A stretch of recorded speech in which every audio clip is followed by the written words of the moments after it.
Hello everyone, welcome back to my channel. My name's Caitlin from Florals.com, and today I have another Wild Whisper design team video for you. This month we are all featuring the wonderful collection. It's a Canadian patriotic collection called Strong and Free by Wild Whisper, and we just wanted to show you guys how versatile the products are.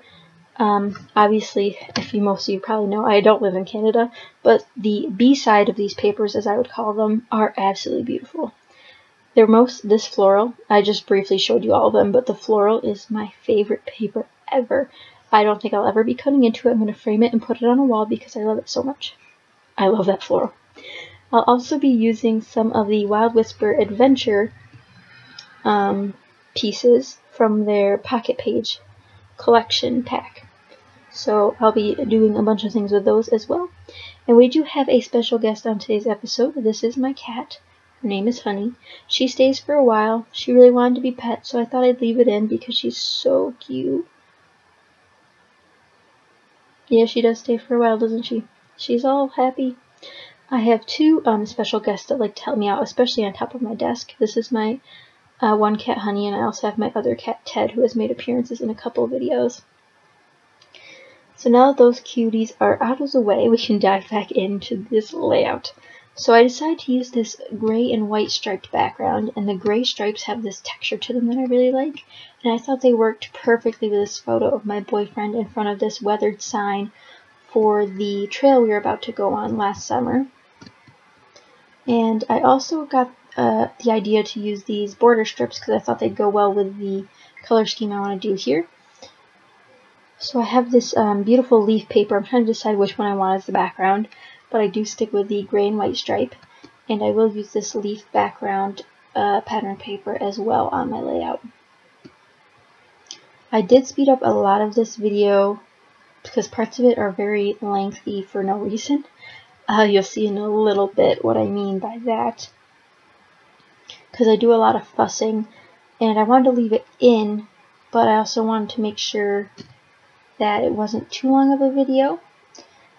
But this, here's one of the cards from the pack. I decided to cut this little sign out that says Adventure Awaits. So again, this is from the Adventure collection. It seems as though all of Wild Whisper's collections can go together flawlessly. It's great. I own, I think, 4 of their paper packs now, and I could use all the papers together if I wanted to in a certain way. So I thought that was really cool. So I cut out that little Adventure Awaits sign, and then on the other side of that card they have arrows, so I decided to cut one of those out to get the most out of this little card here. So I'm cutting the leaf paper, and I think I want to use this tree side at first, but then I figured there's a lot of white in the background already. It needs some stark contrast, so I ended up flipping that paper back over to the leaf pattern instead of the tree pattern. I also pull out the Adventure 12x12 paper pack, and I have to say, guys, I've owned a lot of papers in my lifetime of scrapbooking, but these papers are the smoothest that I have ever felt. They have this texture to them that I love. I would almost compare it to, it's not cardstock, it's like premium quality cardstock. You know how you can get like there's cardstock and there's like super ultra high quality premium, whatever they can put on the label cardstock. This is the one with all the labels. It feels amazing, which is weird.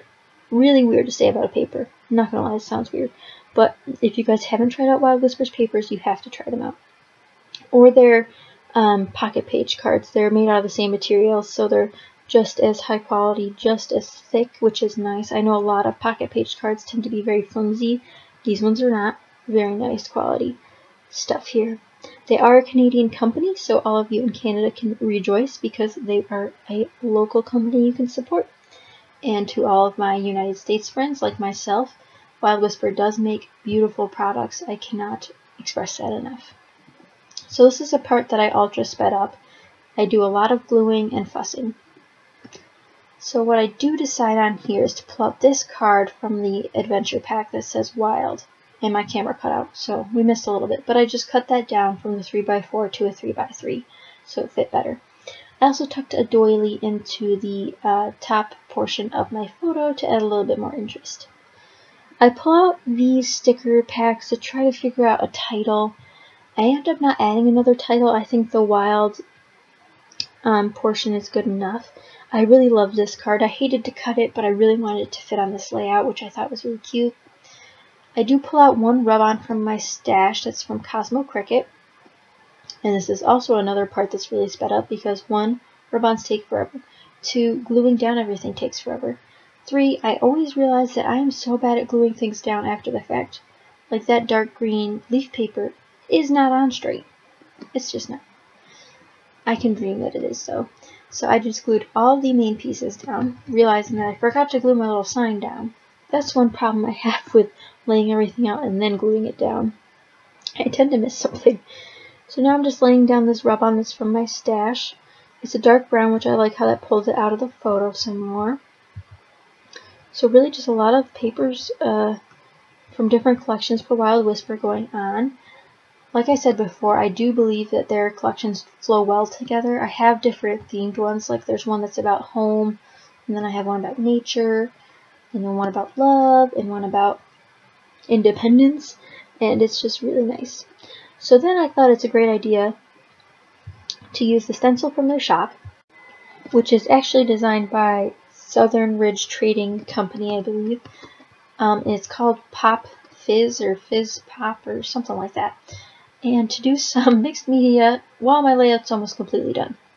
Don't try this at home, kids. Plan your mixed media ahead of time if you can.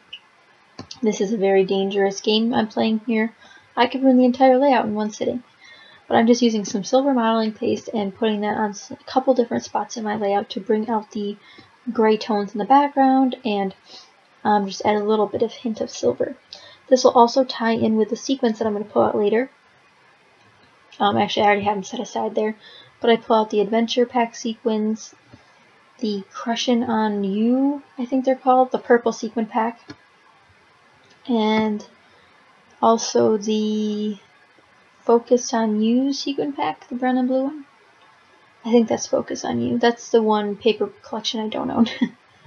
I just decided to sprinkle a couple of those in my modeling paste sections. There's these itty bitty little stars that are silver that come in the pack, and I thought that worked perfectly on the background of this layout because it just adds another little hint of that shine without adding too much bulk or too much distraction to the piece.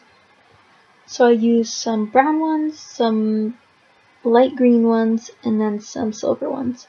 And then I remembered that there was a sticker in my stash that I'd wanted to use. It's a Tim Holtz phrase sticker with some silver foil. So I stick that on there, and then I grab another one just to help balance it out. And I like how that silver brought out the silver stars that I'm talking about, the sequins. And I just really like how I can use all of their sequin packs in a multitude of ways. But this layout is almost complete. If you did enjoy, be sure to check out Wild Whisper for a lot more product and a lot more fun. I have another friend that decided to visit, but there's close-up photos at the end, and head to Wild Whisper blog so you can see more details. Thank you guys so much for watching, and be sure to shop local. Thanks for watching. Bye.